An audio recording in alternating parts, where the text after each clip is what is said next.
We'll take them with utmost good faith. Yeah. Senator, tell me, because we hear the president speaking, should I say, bullishly about the state of the economy, that you're on the recovery path, that you're now more ethical. It's painful, but it is ethical on how we're dealing with, especially the issue of public debt and even the Kenya shilling itself. Do you get the confidence that the country knows what it's doing? Sammy, what does a head of state do when his country is in trouble?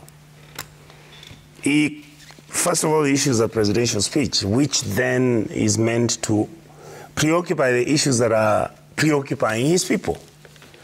And the issues that the president discussed the other day, there's a young man who does media things for me. He engages me. He writes very well.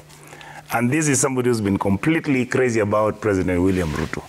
You know these bloggers, you have one who does work for you. He likes the way you argue, but on the other side, he's on the other side telling me, I like the president. The young man sent me a message and said, I'm completely heartbroken with what the president has said. I said, why? He told me, I expected him to come and say, after 1 year, this one, the figures are supporting us. This one, we have managed to handle it. This one, I mean, Sam, you can go. My brother is talking about how Kenyans we have this mentality where we make everything for export. But what he's not telling you is that he's discussing the hardware. I want him to discuss the software. Why are we in that mess? You are discussing the fact that coffee is going up. That is not the problem. We started dealing with the issue of coffee many years ago. We come back to last year after the government now took over power. Vice President Gachagua said, I'm going to be in charge of the coffee. I'm going to be in charge of the tea. I'm going to be in charge of these cartels that are stealing everything. What has happened?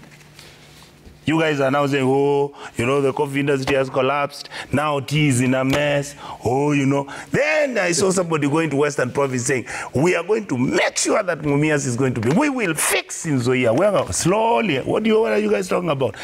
We now want to sell these factories. In fact, we want to sell them. We don't even have to consult the stakeholders and the owners on the ground. In fact, we can do it through Parliament. A president gives his people hope. A president, that hope must be supported with data. Sammy, right now you look at the American politics and you see how everybody keeps talking about how Biden is going to lose. It looks like Trump. I can tell you, Biden cannot lose that election. Why? Because he brought in the inflation bill. It was passed in the Senate and then the Congress. There was money which was allocated for certain things to alleviate or to mitigate the inflation, to mitigate the poverty, to mitigate all those things were done. Mm-hmm. That is how people look at you and see what you've done. Right now, the questions I keep saying, we might default on our debt. Right now, I see a story. Look at the headlines. Some intrigues behind the 17 billion heist, something to do with oil. Corruption galore. You look at everything. The trees are a fantastic idea of planting trees. People are taking helicopters to go and plant trees. You look at all our friends around. Look at the cars we drive. Who cares? Look at the trips that we've been taught. The software of our country is in a mess. The hardware looks fine. And I know, I've had my young brother here say he really pities the president. I pity him too. But he's the president. Yeah. That's the job he wanted. So why do you want me to pity him?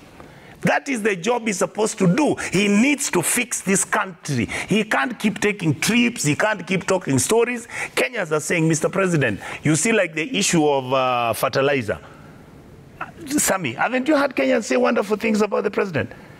In fact, now he should be working to make sure the fertilizer is even cheaper, because as an input, the maize is going to be grown. It is raining now. That is a success story.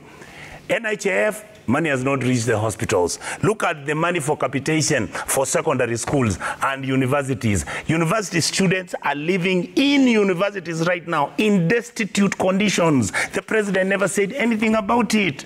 He's talking about CBC. CBC right now, the budget, CBC right now, projects which are supposed to do to build classrooms. CBC, my brother, you are an MP. I know CDF has gotten some money to build classrooms. The classrooms are full. The teachers, and some of them are not being paid their allowances. There's so much that needs to be done, and many of us feel the president is traveling too much. Some of those people he wants to meet, he can ask them to come to Nairobi. He's not concentrating.